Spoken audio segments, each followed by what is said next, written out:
In this video, I'll show you how to explode a mesh in UVLayout. So what that means is every polygon is a separate little UV shell or island. And for some texturing workflows, maybe with 3D Paint, that's all you need. Okay, so here's our mesh loaded. It's got no UVs currently, so we're in the edit view. So what you do is this is the Pro version only currently. So go to segment, you want to turn box off, world off, and here's the trick, is set the threshold to 0. So what that, normally the segment tool will split the mesh up based on the angle between adjacent polygons. And so if you set the threshold to 0, that means unless they're exactly coplanar, it will split every polygon apart from every other polygon. So that's the trick there, is just set the threshold to 0. These other things, just so it doesn't try and weld things back together again, that's important too. And box, we don't need to box them.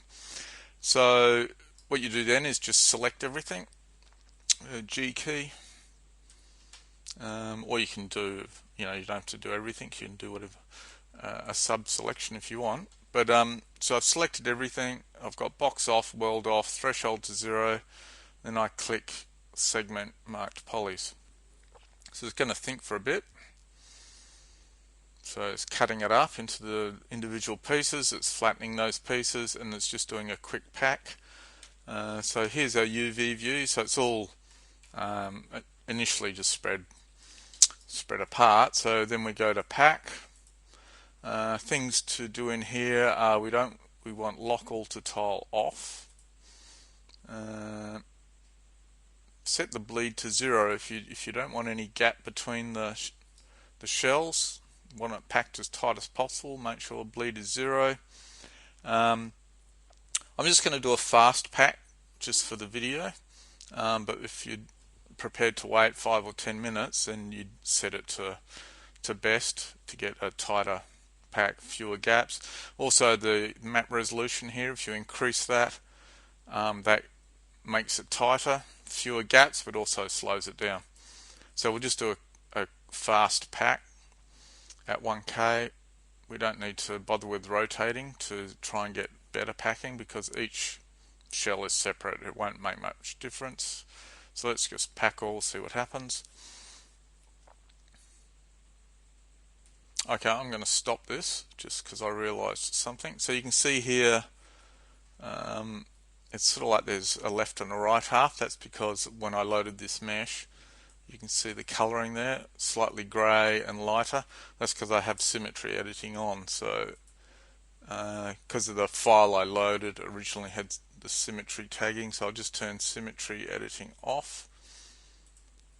Just keep that in mind if you've done the same thing. Alright, so let's pack again. Now the symmetry's off, you'll see that it's not trying to do it in two left and right halves. Alright, so it's just going through the various packing. So there we go. We've got a bit of a gap in the middle, so maybe I'll redo it at middle resolution.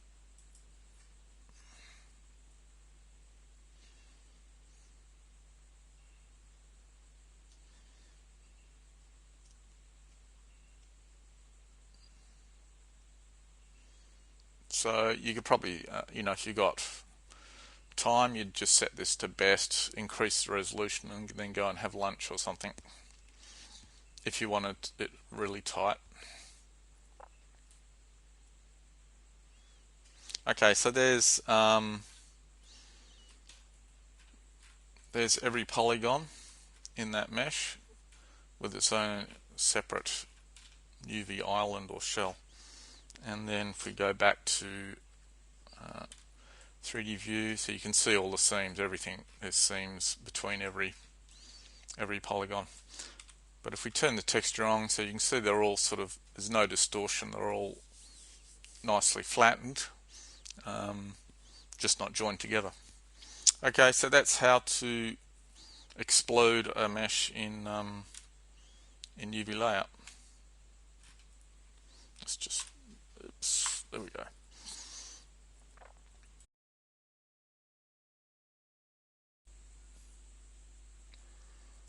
I thought it was worth looking at different threshold values just to show you what they produce. So this is with 0 as demonstrated, so that's every polygon is separated into its own UV shell or island. So there we've got 6,500 separate UV islands, one for each polygon. So this is the same. I followed the same process but used a 20-degree threshold. So it groups more polygons together, and they're still sort of slightly flattish area. Well, they get optimized, so they are flat, and there's no distortion in the UVs. There's just a bit of grouping, a bit more grouping, so there's fewer islands or shells there. So 1700, so that's a quarter the number, so there's a lot fewer seams. And then this is what 40 degrees looks like. So much larger areas joined together, like this one here is almost all the way down the back of the character. So